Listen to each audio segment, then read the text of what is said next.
more that you can lean into your own personal discomfort, say what needs to be said in a non-offensive way, the more you make the world a better place.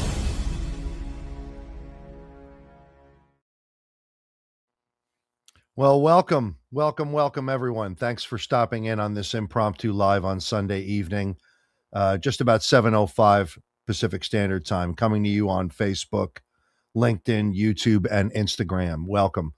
I made a promise on Friday to one of my dearest friends that I would do this, having been inspired during a luncheon with him, and I'm redeeming that promise.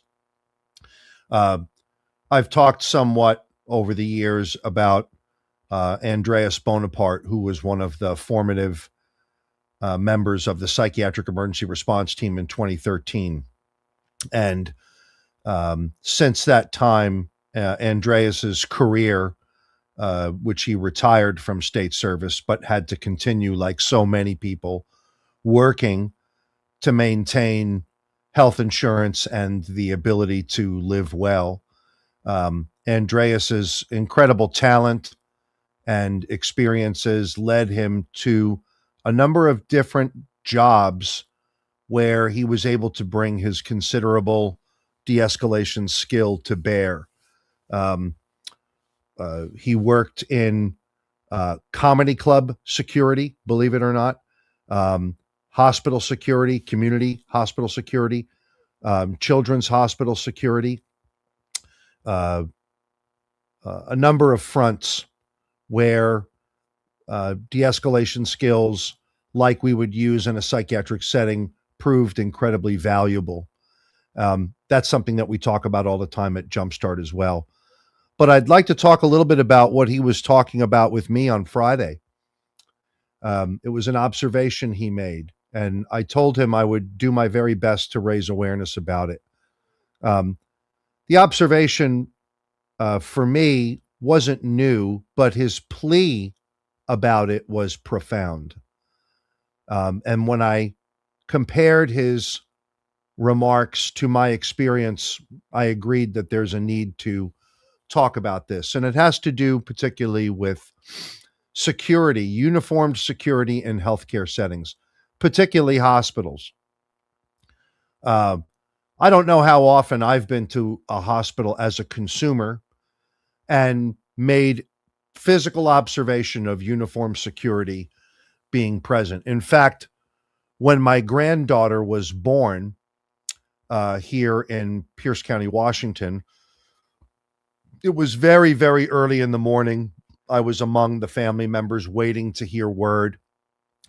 And I had, this was like 1 or 2 o'clock in the morning, and I had meandered downstairs and I wanted to smoke my pipe, and I was without a lighter. And I'll admit to you that, at 1 o'clock in the morning, the lobby of the hospital is pretty quiet. I found my way behind a desk it was like the welcome desk of the main entrance. And I was just looking to see if there were a pack of matches or a lighter around so I could go enjoy my pipe. And I remember 2 patrol vehicles come flying up to the front of the hospital, and 3 people getting out and immediately confronting me, asking me what I'm doing. And I said, hey, I'm here and this is what I'm doing. And they said, well, just so we can confirm that, let's go upstairs to the birthing unit and make sure other people know you, and I was very appreciative that they were doing their job. But at the same time, I was struck by the level of professionalism, uniform professionalism, and commitment to, let's say, safety of the workforce and the patients there, that I was very impressed with that interaction, even though I was the subject of it. Andreas is uniform security at a children's hospital. And in urban centers, whether it's in Seattle, Manhattan, the Bronx, Queens, I've been to a number of hospitals, some children's hospitals, more community hospitals, either on a professional visit or, delivering training or consultation. But when I hear about the specific kinds of incidents that befall our hospital security, I'm amazed that there's not enough people talking about it. Our urban hospital security in many, many settings are provided level 3 and level 4 armor in the ordinary day-to-day work and the enactment of their duties. Why do you think that is? Isn't it amazing that bulletproof vests and stab-proof vests are being issued to hospital security, and they're not armed? You know, most hospital security agencies are not armed with lethal force tools, but they're armed with that level of protection. Why do you think that is? Do you know that hospital security will escort you to your vehicle late at night in an urban area, particularly to staff, people who are concerned about their safety? And they have to walk quietly back to their post or their patrol vehicle alone. People come to the hospital all the time with their deceased significant others. In many cases, these are children and babies at Children's Hospital, and they're clearly under the influence of a substance. Our hospital security are encoding these kinds of horrific situations. No different than the situations that are faced by our EMTs and paramedics and firefighters, and now our public safety agencies, police, fire, EMS, are becoming more open and malleable to the placement of traumatologists and critical incident stress management in the department. Our hospital security departments are not beneficiaries of that.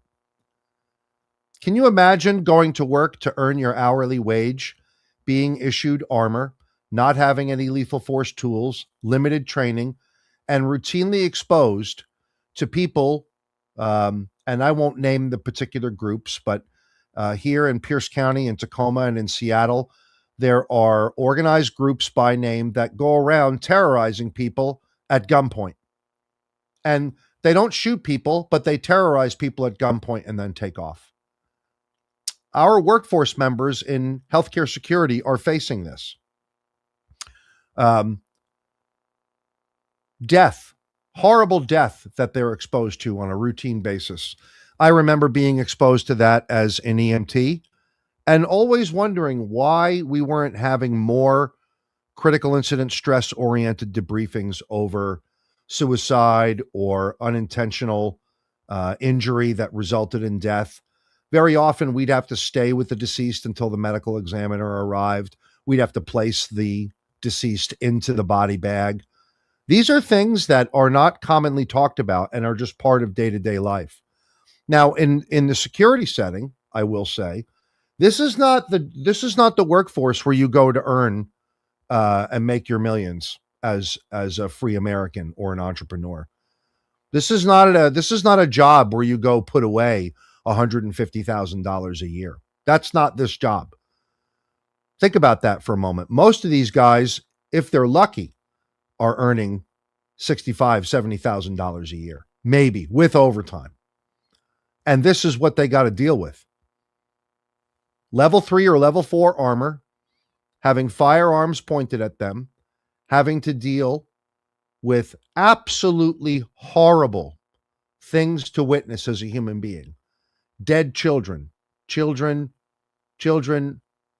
expiring due to completely untoward acts, neglect, gunshots, lack of care, parents presenting, let's say, completely unattractive qualities while in the healthcare setting. And our security have to deal with that to create safety so that care can be provided. If nothing else, I just wanted to take a few minutes to raise your awareness about our healthcare security workforce. On the psychiatric emergency response team, we worked with them regularly, and we loved coordinating with uniform hospital security, going from incident to incident to bring about coordinated safety and peace upon the presentation of high risk and violence. It was a noble duty that is when you notice when hospital security exists, when it's not there. When unsafe situations erupt and there aren't people to bring some sense of safety and order to the incident.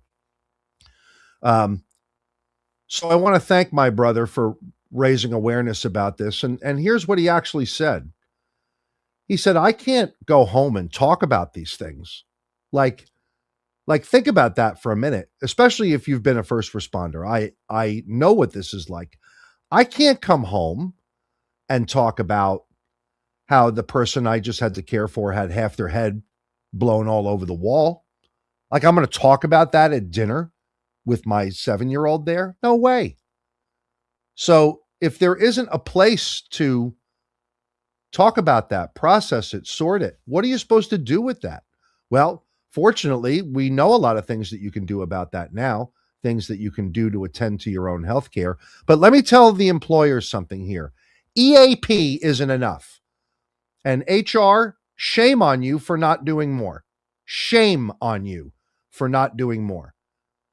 Get traumatology and CISM people involved in your healthcare security so that we have people that, if they have found their career home in that discipline, attend to their well-being by making a 25-year career with retirement possible. And so that at the end of their career, they're not bitter and burned out. We're doing it now with fire and police. Why aren't we doing this with uniform security? I don't know. It's a shame. Psychiatric security. In some systems, they are armed and sworn under state law. Most systems, they're not. But nobody really thinks about them until you realize that they're not around. So I've been at this for 12 minutes. I think I've met the threshold for raising awareness about it. Next time you go to a hospital or a healthcare setting and you see a uniformed security officer, thank them for what they're doing. Thank them because they don't get thanked regularly. And they're certainly not remembered by the employer in a supportive way. They're equipped. They'll be the first ones to admit it. We get nice equipment. We get good vests. We get good patrol belts. We get good gear. We get good cold weather gear. We have halfway decent vehicles. That's good. That's a great start. You know what's equally important? Why don't you take one of the 500 nurses or master's level counselors, get them CISM trained, and get them integrated with that security department. So when then these guys and women come back from a call and they have a need to sort out the ugliness and humanity that they just saw, that there's someone there to contain and hold space for them. So that's my appeal for this evening. I wish you all well on this Sunday. I hope you had a peaceful weekend, and I hope your awareness has been stimulated about this. Next time you see a uniformed private security personnel at a healthcare setting, thank them. All right, take good care. See you on Tuesday. 10, 9, 8, 7, 6, 5, 4, 3, 2, 1.